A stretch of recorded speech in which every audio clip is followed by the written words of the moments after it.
نفلی روزوں کی فضیلت۔ شوال مکرم کے روزے حضرت ابو ایوب انصاری رضی اللہ عنہ سے روایت ہے، حضور نبی اکرم صلی اللہ تعالیٰ علیہ وآلہ وسلم نے فرمایا کہ جس شخص نے رمضان مبارک کے روزے رکھے پھر اس کے بعد شوال کے 6 روزے رکھے، گویا کہ اس نے عمر بھر کے روزے رکھے۔ اس حدیث کو امام مسلم نے روایت کیا۔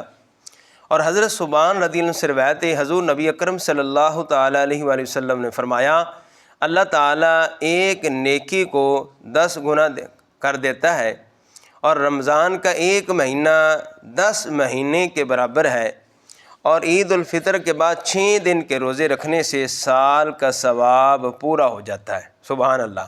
اور دوسری روایت میں ہے ماہ رمضان کے روزے 10 مہینوں کے برابر ہیں، اور 6 دن کے روزے 2 ماہ کے برابر ہیں، اس طرح پورے سال کے روزے بن جاتے ہیں۔ اور حضرت ابن عمر رضی اللہ تعالیٰ عنہ بیان کرتے ہیں حضور نبی اکرم صلی اللہ تعالیٰ علیہ وآلہ وسلم نے فرمایا کہ جو شخص رمضان مبارک کے روزے رکھے اور اس کے بعد شوال کے 6 روزے رکھے، وہ اپنے گناہوں سے ایسے پاک ہو جاتا ہے جیسے وہ پیدائش کے دن تھا۔ تو قربان جائیں، یہ 6 روزوں کی فضیلت ہے۔ اب کہیں کسی مقام پر حضور نے فرمایا کہ عمر بھر کے روزے ہیں، کسی مقام پر فرمایا کہ یہ 2 ماہ کے روزوں کے برابر ثواب ہے۔ اب کوئی عید کے دن فوراً دوسرے دن روزہ نہیں رکھتا، تو مفتی کرام فرماتے ہیں وہ دوسرے دن ہی ابتدا شروع کر سکتا ہے، تیسرے دن۔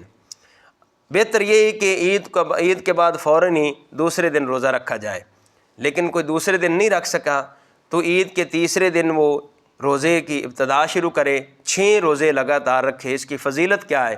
قربان جائے اس نے کہ پورے سال کے روزے رکھے۔ تو اللہ تعالیٰ عمل کی توفیق عطا فرمائے۔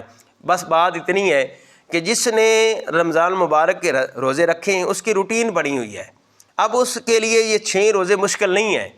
اب جس نے رمضان مبارک کے روزے نہیں رکھے اس کے لیے یہ 6 شوال مکرم کے جو روزے ہیں بہت مشکل ہے۔ بس اس طرح ہے کہ ایک بندہ 1 گلاس پانی پی لیتا ہے، اب اسے آدھا پینے کے لیے مشکل نہیں ہے۔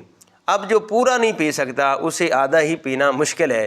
بات اصل یہی ہے کہ جس نے رمضان مبارک کا دل کھول کر استقبال کیا ہے اور رمضان مبارک کے روزے رکھے ہیں، اب رمضان مبارک کے بعد عید کے بعد یہ 6 روزے شوال مکرم کے اس کے لیے مشکل نہیں ہیں۔ تو اللہ تعالیٰ عمل کی توفیق عطا فرمائے۔ اس کا ثواب بہت ہے کہ اس طرح وہ بندہ گناہوں سے پاک ہو جاتا ہے جس طرح کہ وہ ماں کے پیٹ سے آج پیدا ہوا ہے۔ اللہ دی بارگاہ دعا ہے خالق کائنات عمل کی توفیق عطا فرمائے۔